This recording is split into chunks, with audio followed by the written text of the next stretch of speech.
Hello বন্ধুরা, আপনারা সবাই ভালো আছেন? আজকে আমি একটা মিষ্টি বানাবো। এই মিষ্টিটা এই যে পটল দিয়ে, পটলের আমি এই ছুরি দিয়ে এরকম গাটাকে চেঁচে নিয়েছি সমস্ত পটলগুলো। তারপরে এই পটলটার মুখটাকে এই ছুরি দিয়ে চিড়ে এর বিচি বার করে নিয়েছি। এই যে বিচি বিচি বার করে নিয়ে এবার এই পটলগুলো আমি সেদ্ধ করব। এই জলে একটা এলাচ দিয়েছি, আর 1 চিমটে এই যে নুন দিলাম। আর এই পটলগুলো সেদ্ধ করব। এরপরে আমি এইটার এইটার 1 বাটি জল দিয়েছি। এরপরে জলটা ফুটে উঠলে আমি এর 1/2 বাটি চিনি দেবো। এই যে চিনি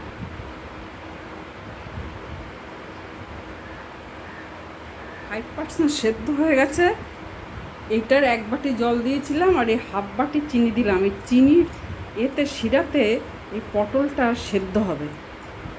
আর এবার একটা ছানার যে পটল, এই যে ফাঁকা জায়গায় যে বীজ বার করেছিলাম, সে চিনির রসে সেদ্ধ হয়ে গেলে এই জায়গায় ছানার একটা পুর ভরবো। সেইটা এখন তৈরি করব। এই যে ঢেকে দিলাম। এবার একটা এই ছানা রয়েছে, এই এলাচ আর 1 চামচ চিনি দিয়ে এটা এটা করে করে এবার পটলগুলো সেদ্ধ হয়ে গেছে চিনির সিরাপে। এবার তুলে নেবো। আর চিনির সিরাপটাও একতারের মতো হয়ে গেছে। এবার ঠান্ডা রসটা যাতে না জমে যায়, 1 চামচের মতো এই ভিনিগার দিলাম।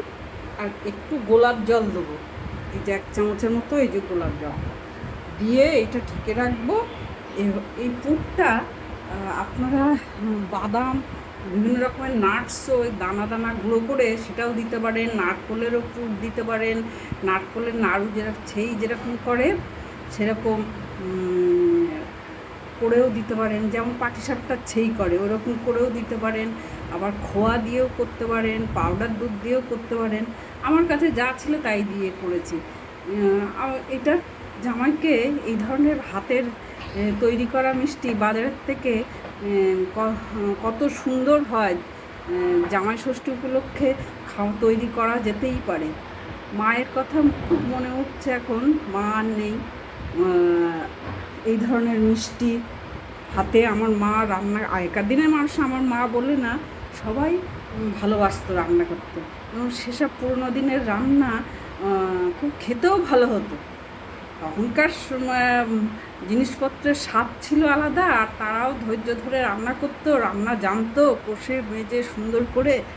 আর বিভিন্ন রকমের খাবার, সব মিষ্টি মিঠাই, বিভিন্ন প্রিপারেশান, পিঠের সময় পিঠে, তালের সময় তাল, নানান রকমের খাবার তারা বানাতেই জানতো, করতো।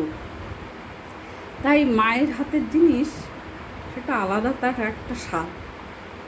এটা জামাই ষষ্ঠীর স্পেশাল উপলক্ষেই বানালাম, ওই জন্য মায়ের কথা খুব মনে পড়ছে। পুরটা ভরা হয়ে গেছে, ছানার পুরটা। আর তার প্রত্যেকটাতে আমি 3টে করে কিশমিশ দিয়েছি, এই যে দেখা যাচ্ছে। এবার এই রসটাকে আমি আরেকটু ফুটিয়ে গাঢ় করেছি, এতেও কিশমিশ দেওয়া আছে। এবার এইটা পটলটা তো আগে থেকেই চিনির রসে সেদ্ধ করা ছিল, আর এর উপরে এই রসটা দিয়ে দেবো।